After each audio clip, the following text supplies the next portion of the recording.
The company itself was scaling super quick. We were doing like 50K a month, 100K, 100K to 200K. I was like, holy shit, 200K at the time in a month to me was nuts. I was like, this is it. There's no way we can scale past this. And we doubled it the next month. We did 400K in November. I was like, holy fuck.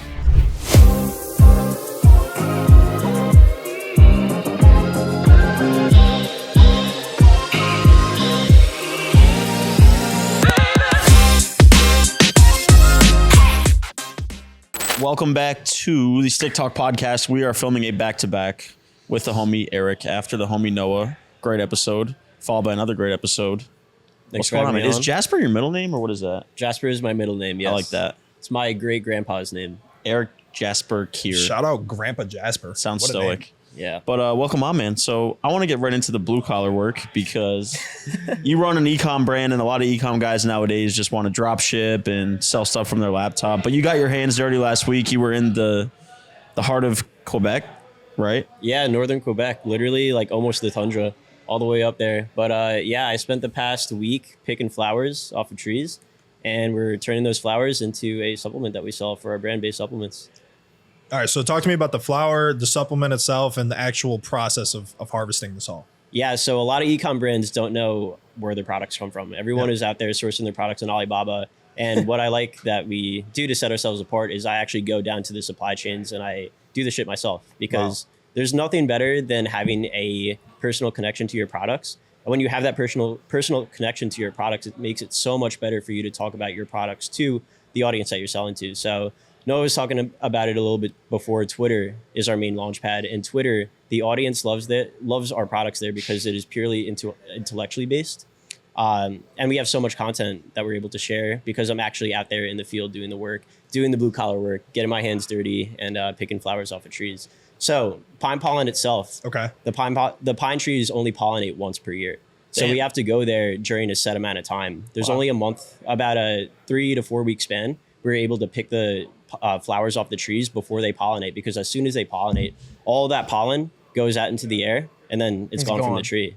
So you have to pick the flower at the perfect time, right before it pollinates. And then we put the flowers into a drying room. They dry there for 2 to 3 days. Then we shake them out, put it in a hopper. We sift it through our sifting machines there. And yeah, we get the raw product, and that's the product that we use to macerate to make our tinctures. So interesting. So I was going to do it on the call today, the tincture, but I was like, I don't want these guys to think I'm like doing drugs or something. We should have. It actually gives you a crazy amount of energy. Yeah. It is so what what is the actual product? What's the supplement? So it's pine pollen. Pine pollen. It is essentially the sexual medium of pine trees. So it is the pollen that allows the male pine trees to pollinate the female pine trees, and that's what creates new life. So the pollen itself has bioavailable phytoandrogens and bioavailable hormones that are very similar to the androgenic hormones that are found in the human body. So it is used as a vitality booster. There's some argument as to whether it contains enough bioavailable testosterone to actually increase the human body's testosterone. Okay. But I mean, anyone who's ever taken it, you could definitely tell that there is an acute boost, an acute vitality boost that you could feel from pine pollen. There isn't as much research on it right now. It's a kind of untapped product, but it's really good that we're getting into the product early, because that company that's able to build a connection, build the foundation for launching a product before it becomes super popularized, is the company that's going to win later on. So when all this research comes out in the future about pine pollen, we're already going to have that vessel created and that trust created with a brand, so that people, when pine pollen is popular, they're going to be like, oh, Based has a really good product. We're going to get it. You guys are the go-to at that point. Yeah. How do you even discover this thing? Like, where do you even start? Were you just roaming in a forest one day? Yeah, we were just picking flowers and be like, the oh, tree, and you're good. like, holy shit. Yeah. So it all started when I was in college. I was taking all these supplements myself, just doing my own research. Obviously, the first thing that any male health optimizer at the age of like 18 to 20 is going to do is going to look for the supplements that increases testosterone. Yeah. So I started with Shilajit, which is actually the first product that our company launched. Shilajit I saw really profound effects with, and I always knew that once I started my first long-term e-com brand after college, Shilajit was going to be my first product. So we started with that, and pine pollen I found the same way. I was just doing research, whether it was Reddit. I don't exactly remember where I found pine pollen. It was probably just sifting through YouTube videos on how to increase my testosterone. Found pine pollen. The first time I megadosed it, I felt like I was on God mode. Like that shit. How much is megadose? Because I do like 150. So I was megadosing the powder. Okay. The typical serving size for the powder is around 1 teaspoon. I was taking like 3 tablespoons per day. So I was nuking my body with pine pollen because I really loved the way that it felt. Now, pine pollen does contain those exogenous testosterone, that exogenous bioavailable testosterone. So that's what I believe really made me feel good on the supplement. But after you get off, you definitely feel a little bit of a drawback from that because it is exogenous. I was gonna say, hormones. if it's exogenous, does that lower your natural production? Yeah, in theory, it will lower your endogenous production of testosterone if you take it long enough. And that's why we always recommend to cycle pine pollen. Yeah. So every time we sell the supplement, it's always 5 days on, 2 days off. Every 2 or 3 months, make sure you take a 2-3 month break. But just for introducing anything exogenous into your system, you want to make sure that you're cycling it, which is super, super important if you want to maintain like that feeling of really leveled out, that leveled out hormone level. But for our other products like Shilajit, the products that we're releasing soon, Butaeus and Purba, they're not exogenous sources of testosterone. So you can take those every day. So let's go back to when you were just getting in the phase of researching everything. You were bodybuilding, correct? That's how you got into all this? Mm-hmm. Okay. I wasn't competing in bodybuilding, but I was training like a bodybuilder. Everyone told me I should compete. I might still in the future. I don't really do bodybuilding type stuff right now, but yeah, at the time I was doing some bodybuilding type training. Why'd you get into that? I think it's just the route that every young kid takes. They get into the gym, they start seeing those newbie gains, and you kind of get obsessed with working out every day and trying to get bigger and bigger and bigger. And that's kind of something that I stopped doing over the past few months because I got so big that I kind of reached my genetic capacity. Yeah. And I started hanging out with guys like Noah and Vance, and they do their fight training. And it's a lot more interesting to feel like you're capable instead of kind of just like a brick. I felt like a brick around these guys. Like couldn't like move it, or like as flexible, or mobility wasn't as good. Yeah, I mean, my mobility is naturally pretty good, but even just like when it comes down to being able to throw a punch, right? I felt like I couldn't throw a punch. And when I boxed with Vance, when I boxed with Noah, they would piece me up. And I felt like I needed to be at least capable, especially being surrounded by a bunch of friends that knew how to fight. I needed to be able to learn how to throw a punch. So, I mean, Noah sees me every day. I'm punching the bag probably like 2 hours a day at least. I'm really getting into that fight style training. But yeah, I think it's really important to expose yourself to different types of training modalities, especially if you're someone that is like purely into that bodybuilding type sphere. For me, like I got to my genetic capacity and I kind of lost that like novel feeling of getting excited of going to the gym. Because you kind of just go to the gym and you maintain the same size. You don't really get stronger. You don't really get bigger unless you start taking like steroids or something. But that novelty is coming back to me now with starting to train fighting, learning boxing, learning some jujitsu. It's a lot more fun. Love that. Yeah, you start to see diminishing returns in the gains or like the time in the gym. Yeah, time in the gym. You spend so much time in the gym just to look the same. And then, I mean, you're just kind of a brick. You're not really capable outside of anything besides looking good to other people. True. Talk about like sourcing your own product because like you said, so many guys will just find it online, source it from China, good to go. But you, with the Shilajit, right? You took the time to source that from Russia, right? Somewhere? Yeah. So it's from like the mountains, right? Yeah, it is it's a herbo-mineral tar that is formed from the decomposition of ancient plants. Mm-hmm. So it only forms in the highest elevations in the world. So you can get it from the Himalayas, which is where a lot of the companies source it from. Where I source it from is Altai, which is a mountain range that's pretty close to the Himalayas, but it's over more towards Russia. And then you could find a similar substance in any sort of mountain region. So there's like Rocky Mountains. They call it Shilajit. It's a similar substance, but it's not exactly like the same stuff as you would find in like the Himalayas or Russia. So you personally went all the way to fucking Russia? No, I wish. I wanted to go for the longest time now and visit my supply chain. Yeah. I talk to him every single day. I have pictures of all the machinery. I'm literally talking to this guy every day, but Russia is no travel right now. So I was gonna say. As soon as I could go there, I'm going to go. A little different than going to Canada. And visit the supply chain. But that's what I love about being able to go to Canada, because you could actually see the product in front of you. And it gives you that personal connection to the product that you know that like you're selling something that you created with your own hands, which is a really good feeling. Yeah, we were talking about that, and that's something I wanted to bring up. So I'm happy that you did. There's a certain type of reward that you get when you're doing manual labor that's so much different than working on a computer, because we could, we're all running online businesses. You could have a 12-hour day and you're going to bed and you're like, fuck, I didn't do anything today. Mm-hmm.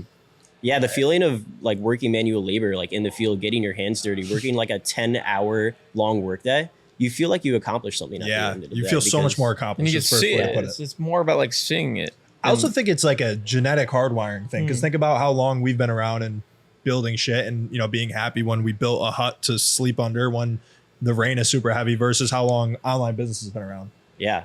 And I think men in general have that natural proclivity to want to be doing manual labor, like doing something with their hands. Yeah. Creating something, like building your kingdom. That is so important. That is such an important feeling as a dude, to constantly feel like you're building something of value. And we get it with online business, right? You still get like those dopamine hits from when you get those payouts from doing all your hard work, but it's kind of like more prolonged. You don't really feel that natural feeling of goodness at the end of the day when you did a lot of hard work. Like I said to you the other day, I was like, I could do 10 hours of work on my laptop and I could be super productive, but it will never match the feeling of doing manual labor with your hands. Yeah. There's something about being in the field and doing shit with your hands that's so different. Yeah. The first like quote unquote job that I ever had, it wasn't like a real W-2 job. It was at a couple different stints, but it was just masonry and like building like brick walls or like putting up stone places. And you're spot on. Like the feeling of satisfaction that you have at the end of your day is just so much more heightened than when you have like a 10-hour day working. And you actually maybe feel just as hard. like physically exhausted. You're like, I Yeah. just put in a hard ass Yeah, day. Yeah, but you That's can be a big even part of just it. more. You can be even more exhausted sometimes from like cold calling and like mentally. That's you're just mental like, exhaustion, but like the Yeah. physical, like I'm sunburned, like I'm fucking tired. Like Yeah, the feeling of physical exhaustion is really what I liked about doing the manual labor in Canada. Yeah. And I look back at every single job that I've ever had before owning an online business, whether it was being a personal trainer working 60 hours a week, whether it was waiting tables 40, 50, 60 hours a week, like that physical exhaustion that you feel at the end of the day Yeah. is so oddly satisfying. Yeah. It is oddly satisfying to the masculine brain where you're like, I really feel like I did something today. yeah. Yeah. What kind of physical labor do you have to do like in your line of work? Is it like actually like going to the trees and picking them, or like Yeah, it's literally going out into the trees and picking them. So we take it's like a 4 to 6 hour drive north of Quebec, and we we were supposed to camp, but we were staying in a motel. But we drive out into the forest. We drive out into these, they call them blocks. So these blocks of trees that are planted. And then you go out into these blocks of trees, and then you're looking for the most, they call them cream flowers. You're looking for the most cream flowers, like the best flowers to pick. And you're literally just picking like them pulling off. weeds? Yeah, literally like pulling weeds. Damn. Like you have more satisfaction pulling weeds for your mom when you're like 5 years old around Yeah. the pool than you do running an online Yeah. business. yeah, For it is. real. It's so true. Oh my god, that was always a pain in the ass. So, but like, how does that work? Is it just like you have to like purchase the land, or you can just freely go anywhere? and No, pick? it's all just kind of barren land out there. So it is literally one step down from the tundra. There's maybe, I don't know, 3 towns up there, and everyone that lives in those towns is a local, just never leaves. Yeah. But yeah, it's rural Canada. Like no one owns the land. You kind of just go out into the blocks. A lot of the blocks that we went to are actually old. Trudeau's there, like, no. They're old foresting Give it back. places. So all those like dirt roads that we go through were all from people cutting down trees. So companies that are cutting down trees for lumber, we just go to their old dirt roads there, and we just Yeah. kind of like travel those old dirt roads. Some of them are overgrown, but most of them you're able to just like drive through. On the way back, is customs ever like, fuck you doing with like 500 pounds of flowers? You know, it's hilarious. I was going through TSA on Yeah. the way back from Canada, and my bag got flagged. So they brought it to the side, and the lady, I had this like big ass bottle of fresh pine pollen, and she thought it was a candle. So she opened it super fast. Oh, no. And as she was opening it, she's like, oh, is this a candle? Pine pollen everywhere. No. Yeah, it took them like 15 Lady minutes just to clean got it up. jacked. Is it like, Yeah. does it like Superhero? stain the fucking surface it touches? No, but it is it's a super fine powder. So as soon as it like hits the air, it goes everywhere. Like you ever see like a pine She's like, tree "This is pollinating, drugs." you shake it and that shit goes everywhere. So this lady opened my bottle of pine pollen and made it an absolute mess at TSA. It was hilarious. Were they like, this is drugs, or what did they say? No, I think they were too embarrassed to even check it further because they just spent the entire time cleaning it up, and then they just put it back and they're like, "Oh, you're good." It's hilarious. They weren't like. Well, why "Is were you this bringing good?" it home? Don't they just finish the job up in Canada, or no? Yeah, I wanted to bring back some fresh pine Oh, there pollen you for the boys to try at home. Yeah. Noah took some pine pollen this morning. It is fire. So you just take it in like the form of what, like the powder? Yeah, so you could take the powder, or the product that Base sells is a tincture. So the tincture, we use a dual extraction process. We have vegetable glycerin, and we have 95% ethanol. So the Okay. 95% ethanol and the vegetable glycerin are 2 different solvents that extract different compounds out of the pine pollen. So if you remember chemistry, it's like nonpolar compounds and polar compounds. There's solvents that are able to take out the nonpolar compounds and the polar compounds. So that's why we do the dual extraction. And that's what makes the tincture a lot stronger. It's because a lot of these compounds are embedded within the cells of the pine pollen, because it's a living substance. It's like tree cells. So we take that dual extraction method and we extract all of the beneficial compounds out of it, put it into the tincture, and then you're able to administer it sublingually. So it goes straight into your bloodstream, as opposed to taking the pollen when a lot of those compounds are destroyed by your stomach acid. Okay. So you take the tincture and you feel it. Like it is a very acute boost of vitality. Like pretty quick. Yeah. Is it placebo? Like when I take it, I feel like just like wakes you up a little bit. Yeah, it kind of gives you like a little electric buzz. And yeah, it's a good way to put it. It wakes you up a little bit. But I don't think it's placebo. Like it's definitely the compounds in there like going straight to your bloodstream, and like anything Dude, that going shit straight to your bloodstream. stings. It does sting. Like stings. I oddly like the sting because you kind of feel it. It feels powerful. You know, all that stuff is soaking into your blood. But yeah, that's the difference between the tincture and the pollen. The pollen is also beneficial for different reasons. There's other compounds in there that will that act as like antioxidants that are good for like your gut health and stuff. But I mean, under the guise of vitality enhancers, we like the tincture because it's more of that hormonal boost, and all those hormones are extracted out of that ethanol solution. So like the use case and who it's for is really just for men to boost testosterone.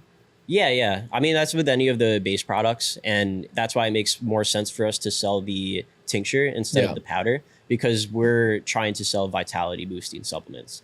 And the vitality boosting aspect of pine pollen are those phytoandrogens, is the bioavailable testosterone. And that's what makes sense for our brand. Like we know our customer, we know who we're selling to, we know what they want to get out of taking our stuff. So that's why we focus on the tincture instead of the powder. But I also love the powder for different reasons. Yeah. Dude, how did you, so from what it sounds like, when you launched, it was pretty successful off the jump, but what was the journey like from inception to launch to where you're at now doing, a ton of revenue and doing really well? Yeah, so I'll take it back to the time in college where I realized that I wanted to pursue entrepreneurship. I actually started as a biology major in college. My mom was a doctor. I was going to go the pre-med route. I was going to be a doctor. I was going to go to medical school. And as soon as I got that first taste of online money, I was around 19 years old. I was doing some drop shipping stuff. I made $10,000 in a month. I moved to San Diego during COVID. I balled out. I was like, this is it. Like, I'm definitely going to pursue e-commerce after college. Obviously, being a college kid at the time, my Facebook ads stopped running very well. I didn't know how to fix them. Everything kind of died. And then I was just back at square one. But that little taste of internet money made me realize that I don't want to pursue the traditional route. I want to pursue having my own business and being an individual. So that's where I started. I started taking Shilajit and pine pollen. I started doing research on testosterone boosters. And those were the two first products that I really felt a difference with. I always knew Shilajit was going to be the first product for my first e-com brand. And I always knew pine pollen was going to be the second one. So I'm really taking things in order here. So yeah, I always knew Base was going to be my first e-com company after I graduated college. So graduated college back in 2021, and I got like a fake job. I didn't want to go and actually get a career. So I was a personal trainer for a year. I personal trained, and alongside with the little time that I had, I spent all my time working on making the company happen. Yeah. So obviously when you're first starting a business, it's very slow at the beginning. So I ordered like $20,000 worth of inventory. I put myself in debt. I gave myself no choice but to make it work. Yeah, double down. Yeah, I really doubled down on it. So I got a 0% card, put all my starting expenses on there. Smart. And I was like, fuck it. This is what I want to do, and I'm going to make it work no matter what. So the first, I would say 6 months of the business were super slow. I was selling to people at the gym alongside my personal training job. I was giving it to my clients, giving it to friends to try. The Shilajit, you said? Yeah, the Shilajit. And then I opened my storefront, and it was hard for me to drive traffic because at the time Facebook was a lot less lenient than they are now with supplements. Yeah. And Facebook is way more lenient with everything right now. You could run anything on Facebook now. It's crazy. But at the time it was harder to run ads for supplements. So I didn't start on Facebook. My real big launch pad was meeting the Twitter guys. So meeting Noah, meeting Tim. And I remember the first time that Noah plugged Shilajit in a comment section of one of his tweets. We did our first 3K day, which was so crazy to me at the time. I was like, holy shit. So I doubled down on the Twitter affiliate network. I started reaching out to theme accounts. I started reaching out to more influencers. And that was like our launch pad. So we were able to scale very quickly with Twitter. The Twitter ecosystem, we were able to scale to like 20, 30K a month, 50K a month. And then after that is when we started getting into Facebook ads. So we used all that upfront data from the customers on Twitter to go now into Facebook ads. And Facebook ads is really what catapulted our business, because that's very consistent revenue. And once you have the data there, your cost for acquiring customers is profitable. Then you could start to actually build like a real foundation for a long-term business. Yeah. So I started running Facebook ads. We moved with each other to Mexico in November, me, Vance, Noah, Tim. And the synergy there was crazy. And I mean, leading up to that, the company itself was scaling super quick. We were doing like 50K a month, 100K to 200K. I was like, holy shit, 200K at the time in a month to me was nuts. Yeah. I was like, this is it. There's no way we could scale past this. And we doubled it the next month. We did 400K in November. I was like, holy fuck. So yeah, the company scaled super fast. And then, yeah, it's all about scaling horizontally now. We're looking into new products. I live with like some of the smartest guys in the health space, and we're researching. They're doing a lot of the research on the compounds. And I'm really like the operator. And I think that's an important thing to realize about yourself is like, what role do you play in operating a business? And for me, it's team building. For me, it's being able to build a vessel for these guys to be able to promote products, build a vessel that we're able to run ads to on Facebook.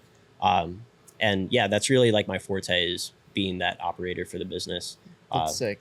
But yeah, I don't even remember the initial question. No, that's that's Just how you grew it from nothing to something. Yeah. Yeah. What does it look like for running like a product business like that to scale revenue so fast on like the actual fulfillment side of things? Yeah, are you you're like calling the suppliers and being like, yo, like we gotta like hurry this shit up? Or yeah, when How you're does that scaling that fast, you run into so many problems. Yeah. And at the time, I didn't even have a 3PL, so we were doing like 50 to 80K a month, and I was still packing all of this stuff by hand.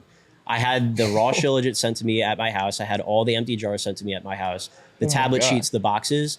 At a point, it was physically impossible for me to do I was all gonna this say, myself. you created your own sweatshop. Yeah, literally. Yeah. So I lived in Long Island at the time still, and I was hiring a bunch of my old frat brothers to come through, and they were just Get the pledges, bro. yeah, we would get the pledges. That was an idea, but I'm a real business owner. I need to pay people. yeah.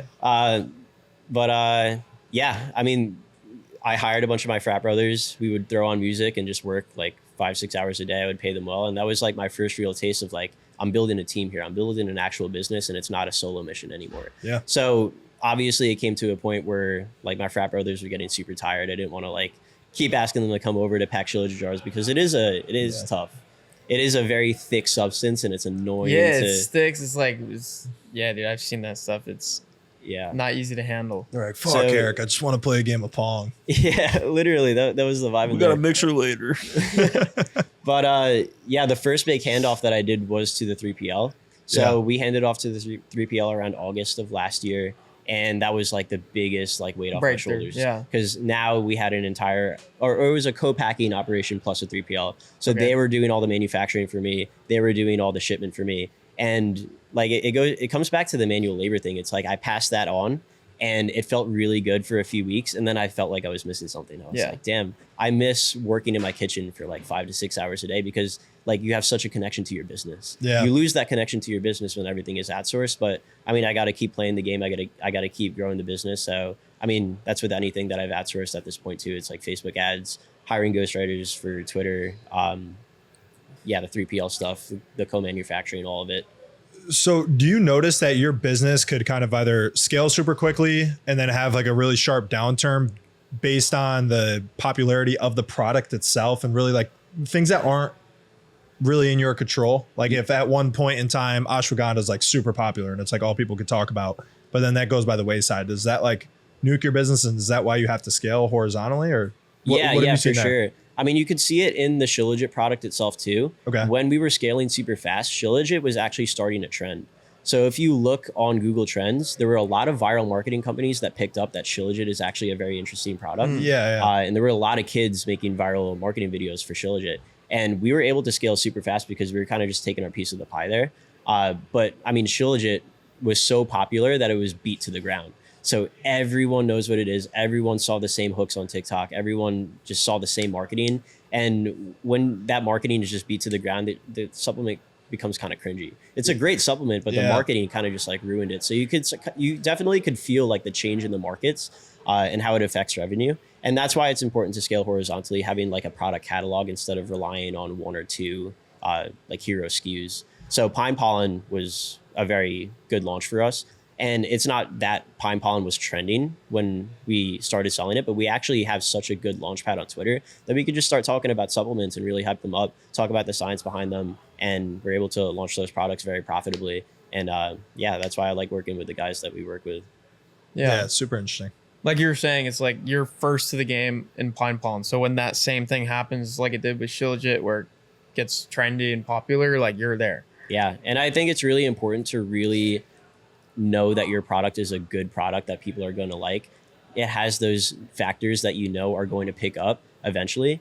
And that's how you really find a winning product. You don't want to find a winning product that everyone else is selling. You want to find a winning product because you really know deep down that people are going to resonate with it. And you know the angles that people are going to be able to resonate with. And being early to the game, being the first to the game is way better than hopping on a trend. Yeah. Because then word of mouth is going to play such a big role too. Yeah, it definitely does. What about like, so you talked a little bit about like outsourcing things, obviously, but that's like the nature of growing a business, right?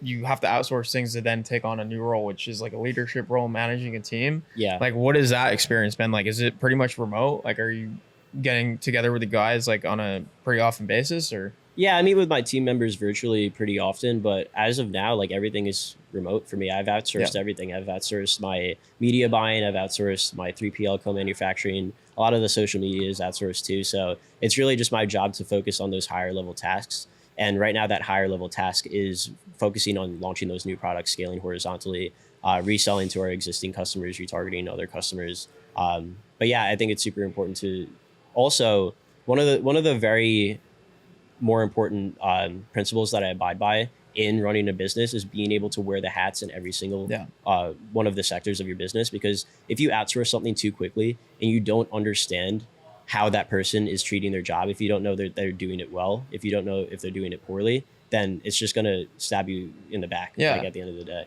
Yeah, we have a business coaching program, and people ask us like who to hire, how to hire. I'm like, first make sure you know how to do the actual thing yourself, because then when you hire someone, how are you going to determine if they're actually doing a good job? It's like a big mistake people make in business. It's like they just want to outsource everything right away. Yeah, and that's like the pursuit of fast cash too. Like you want to build something of value. You want to know everything that's going on in your business, because you don't want to just pursue the fast cash, have it scale super quickly, and then you just like built something so with no foundation, it just crumbles so fast. It could crumble as fast as it grows. Like we could have scaled to 400K a month, and if I had no idea what was going on in the business, it would have went straight down to like 100K, 50K a month.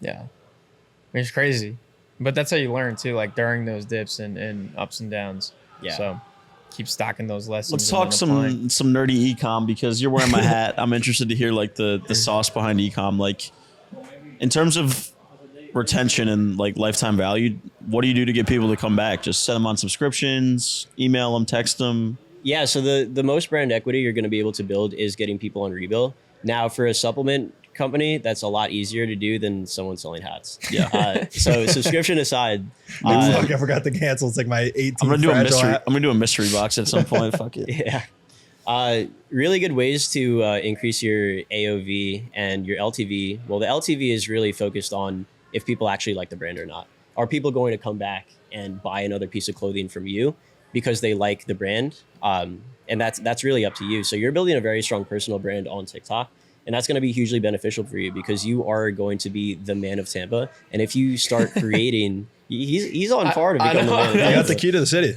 Yeah, I told him at 100K. Doesn't fit in any locks though. At 100K followers, a lot more people are going to start approaching him because he's going to be viewed as like kind of like a micro celebrity, high value more man. than he is now. With my 100K. Yeah. Where are you at now? 70 something? 72. Yeah. I got to start CTAing and follow me more because I don't do that. Tends to help. But yeah. Yeah, CTA definitely is essential to getting people to buy. But yeah, building the brand is the most important thing for increasing LTV because people have to have a reason to come back and buy from you again. So that's really what you want to focus on is making sure you're building a very strong foundation for a brand And then AOV is really just like making sure you're really upselling people. So for us, having multiple SKUs has been a huge help in increasing AOV, because if some person buys Shilajit, we could say, oh, these are frequently bought together. Shilajit and pine pollen. Tell a story of how Shilajit and pine pollen are synergistic. Or even with the new products that we're launching, I set up so many different upsells, so many different cross sells that are going to be right in front of the customer's face, so we could start talking about how Shilajit and Butea superba have synergy, or how Butea superba and pine pollen have synergy. And that's how we're increasing the AOV of our supplements, and just being able to sell to more people. And you don't want to just be selling to people to sell to people. Like, we actually believe that these supplements have good synergy together. We have done the research. We know what types of interactions these things are going to have and how they're going to make people feel. And that's another thing with supplements, is like having something that people can acutely feel, because people always want to be able to feel that what they're taking. So you can't take a something. multivitamin and be like, oh wow, I feel great. Yeah, like it's a like nothing multivitamin, happened. like you take it and you know it's good for you to an extent, but you don't really feel it acutely. That's Take why the Shilajit, pine you're unless like, it's I a got a Flintstone boner. gummy. Yeah, dude, it was actually really cool. There's one company out there that sells them, and they're huge multivitamins. And like when I went to this was years ago, I went to cancel the subscription, and they were like, "Why are you canceling?" And one of the reasons was like, I can't feel the effects. And I just clicked it to see like what it said, and it like did a whole article on like, you can't feel it, but it's actually working. And it's like, it's crazy like how in depth they get with that stuff. Yeah, definitely. In terms of retaining as many subscribers as possible, is also just having that cancel subscription questionnaire at the end to see like why people are leaving, and not even to retain them so much, is to collect data to see how you could improve your business in the future too. That's super important, because Same you always thing with want to be software. optimizing. You always want to be making the business better for the customer. And the philosophy that I abide by too is that a successful brand is just having customer relationships at a large scale. So having a lot of people really trust you for your positioning in the market, for what you sell, for what you believe in. That's the most important part of having a successful. It's all about the brand. product. I feel like if you order, even if you like the brand, if you get shipped a shitty product, you're like, I'm not going to order this again. Yeah, the product is important. That's definitely a non-negotiable. But I think the more important part of long-term success is the story behind the brand. You have to. The people want an emotional connection to a brand. They don't necessarily care to get like a product, because that's a commodity. If you sell hats, someone else sells hats. But why does someone want to buy your hat over, say, a different company's hats? I can't think of a company right now, but what is the story that people believe in behind your company, and why would they buy stuff from you as opposed to just buying the commodity, which is a hat? Yeah. Well, association is a big part too, like a big factor in it, right? Like you see other people that you follow or look up to wearing or using the product, just by association, you're going to want to buy as well. Yeah. Like you see, there's a couple of companies out there on Instagram, like their entire ad strategy is Rogan clipped talking about like that substance. Neurogum does that all the time. Neurogum does it bro. all the time. He's like, this thing like Neurogum, and it's like a 20-second clip from Rogan podcast, and they probably made millions off that one ad. Yeah, social proof is huge, and that's why influencer marketing works, because people trust people. People trust the influencers that they look up to. Mhm. If the influencer that they look up to really believes in a product, well then by association, the audience of that influencer is going to believe in the product. And like with supplements, like that could come down to even placebo effect. I know a few supplement companies off the top of my head that I could think of that don't really sell great supplements, but like they have such good people backing the companies, or such reputable people that are looked up to, that like the people will take it just because the influencer says, hey, take this. Yeah. You got to start shipping Joe Rogan copious amounts of pine pollen. Yeah. Until Gotta he just get him on the mentions it pine one pollen. time. I think Joe Rogan would love pine pollen. Clip it. Yeah, Probably, sure. Yeah. Sure.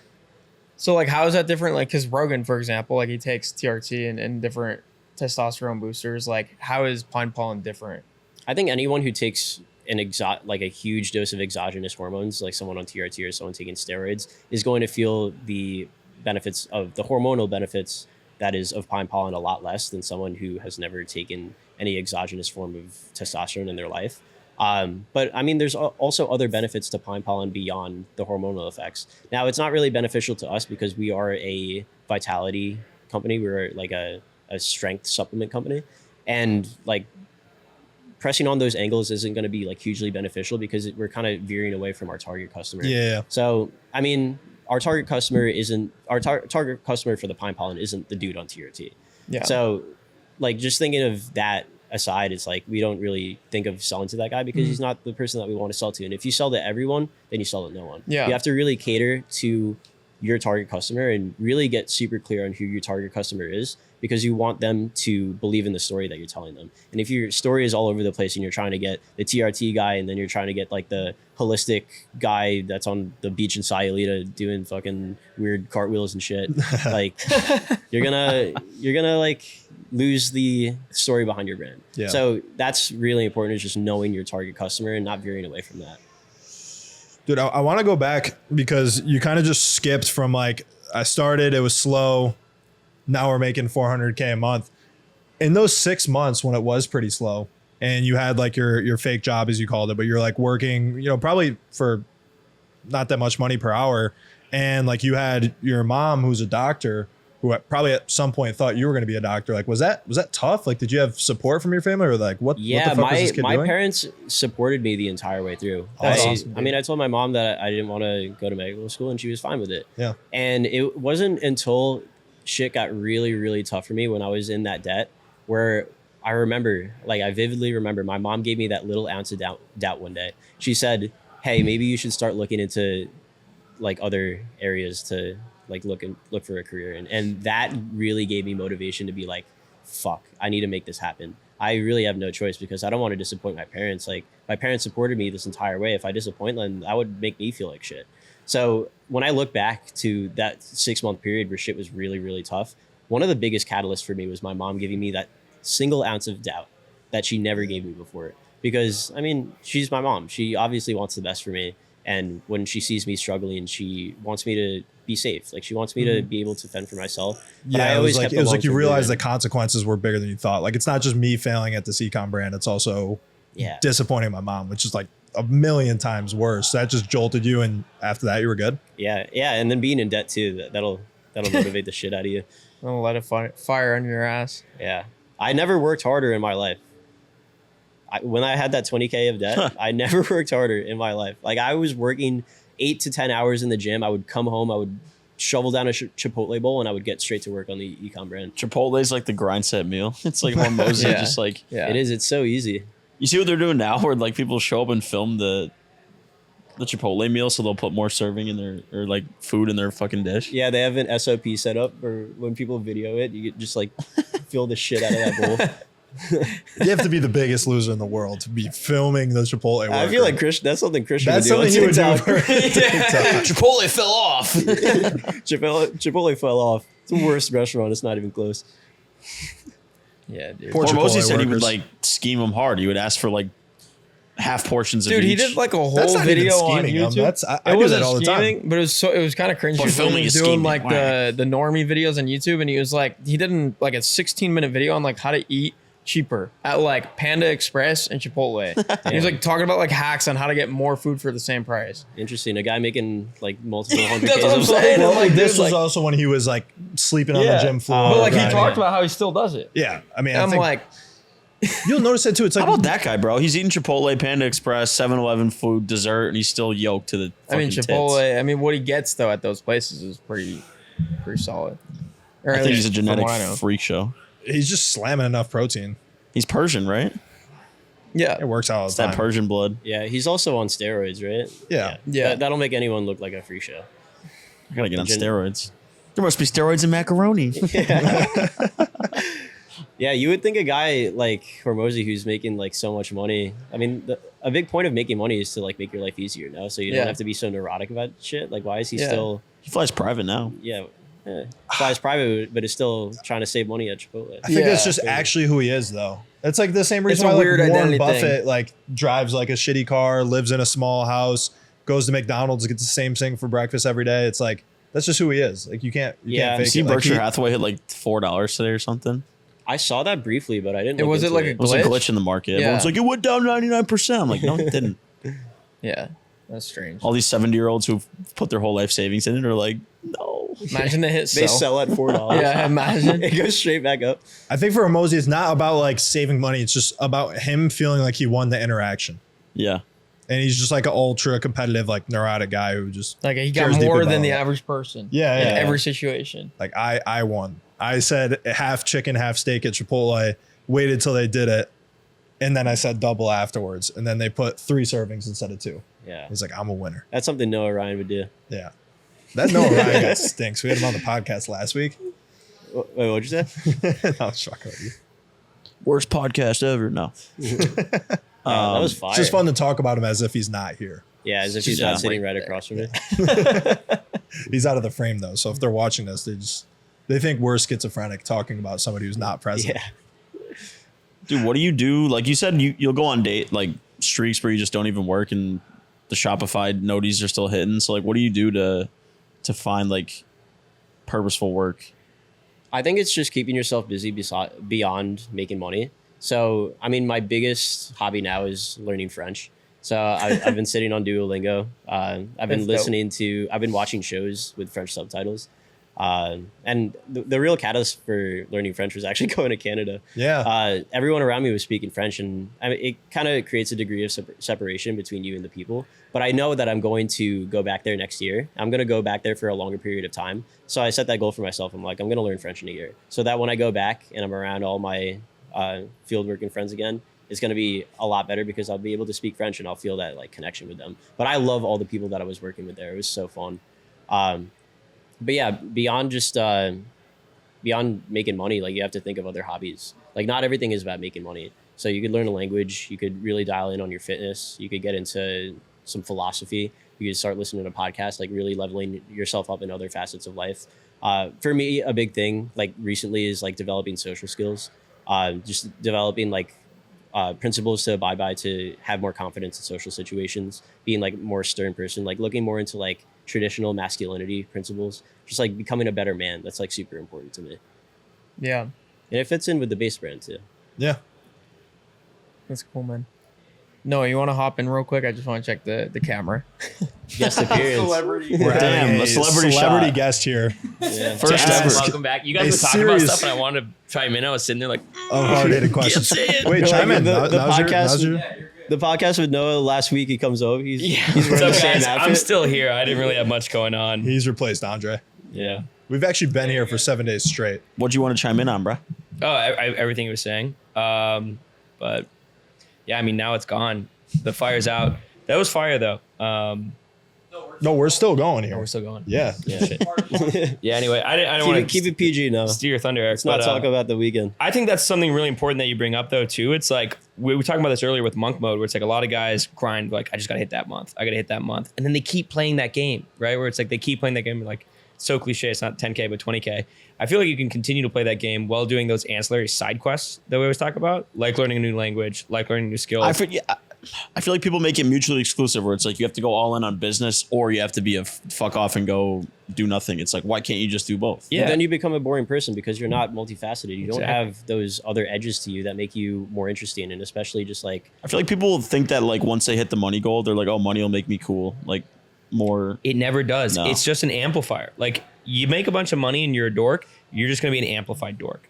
No Makes matter sense. how many clothes you wear, no many watches you have, you're just gonna be an amplified dork. So you gotta double down on everything. And like no one likes a one-trick pony anymore. It's never been easier to make money, so it's no longer a differentiator.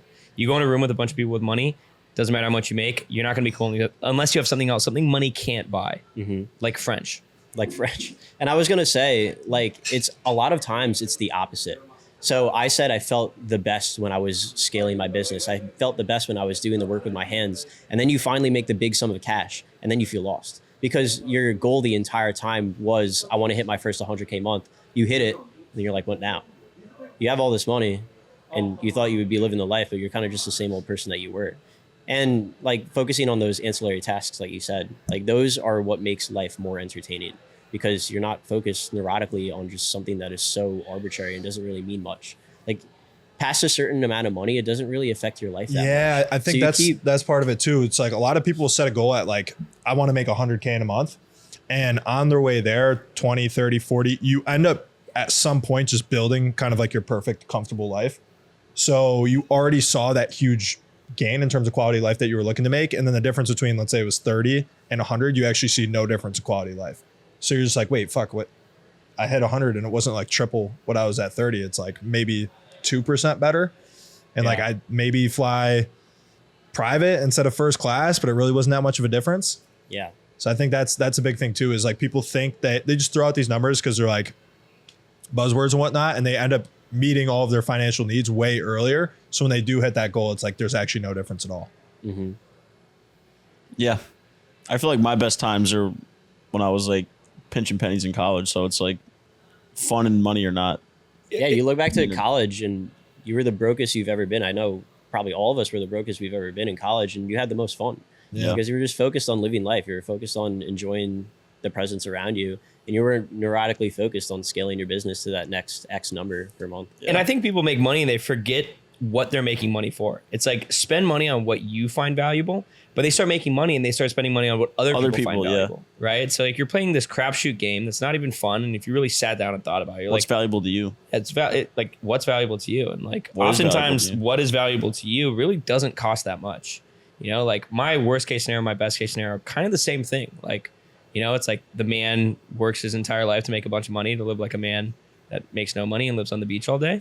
It's like a lot of the best things in life are free. Money makes it great, but like, yeah. Colty Bro tweeted that so yesterday. cliche. He was like, a rich man makes money just to live like a poor man and live on like the side of a lake in a log cabin. It's true. It Saw is that. fire. It is fire. Yeah. Fire quote. Colty Bra is a fragile customer. Yeah, I can tell. Oh yeah.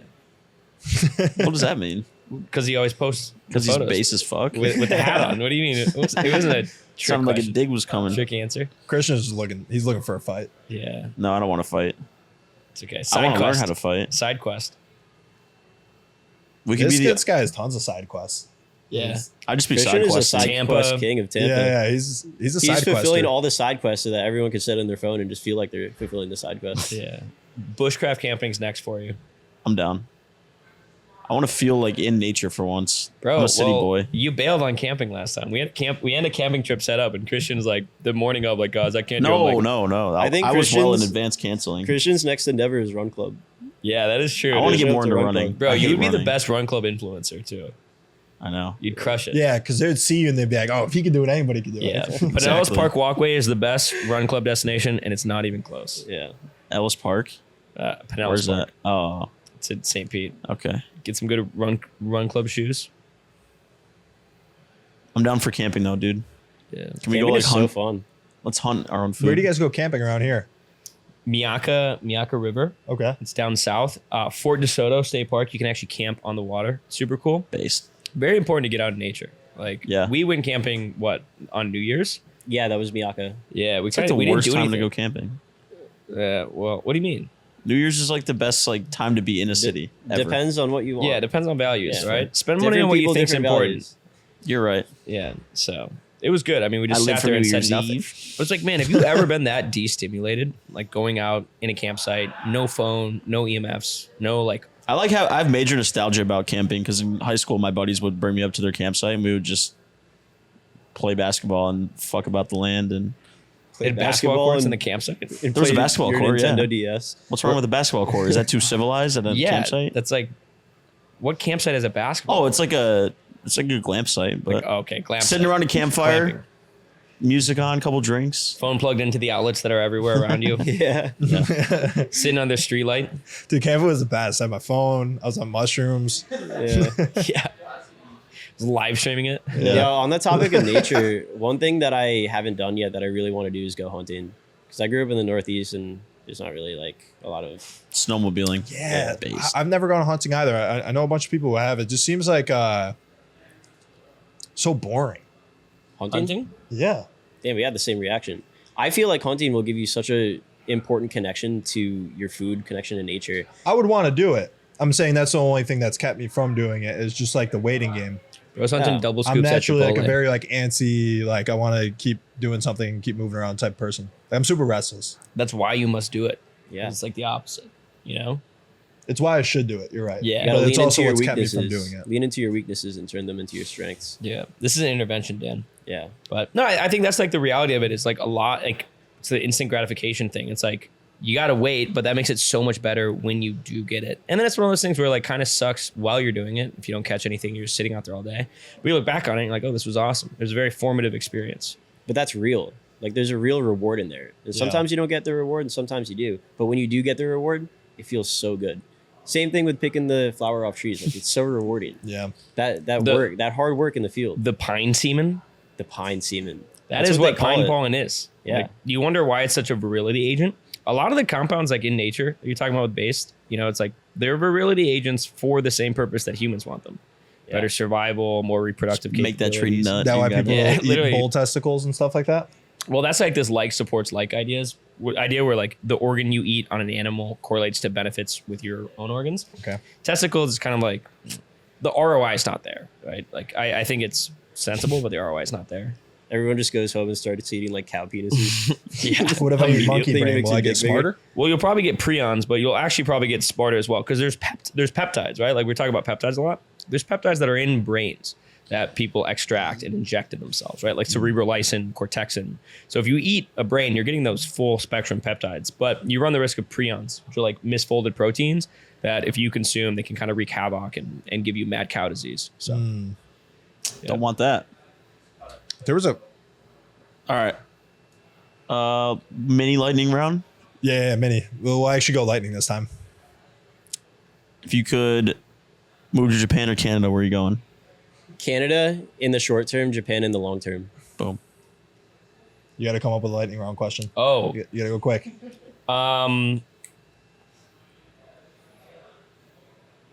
who'd win a fight, you or Nupro? Abstain. Okay, that's a Next good question. answer. If you can only sell one supplement for the rest of your life, you can't scale horizontally anymore. You got to stick to one. What would it be? Shilajit. Shilajit changed my life. It was a supplement that physically changed me. It's a supplement that changed my life financially. And yeah, I just have such a big connection to Love it. it. Fantastic answer. Where can the people find you? Camera's about to die. Erik Jasper Kier on Instagram, Erik Jasper Kier on Twitter. Pew pew. And yeah, I'm going to start posting on TikTok now. I'm inspired. Alright, by let's Christian, go. so Thank Erik you, Jasper brother. Kier on TikTok. Done. Thanks for coming Crushed on, it. Eric. Appreciate it. Thanks for having me. Noah.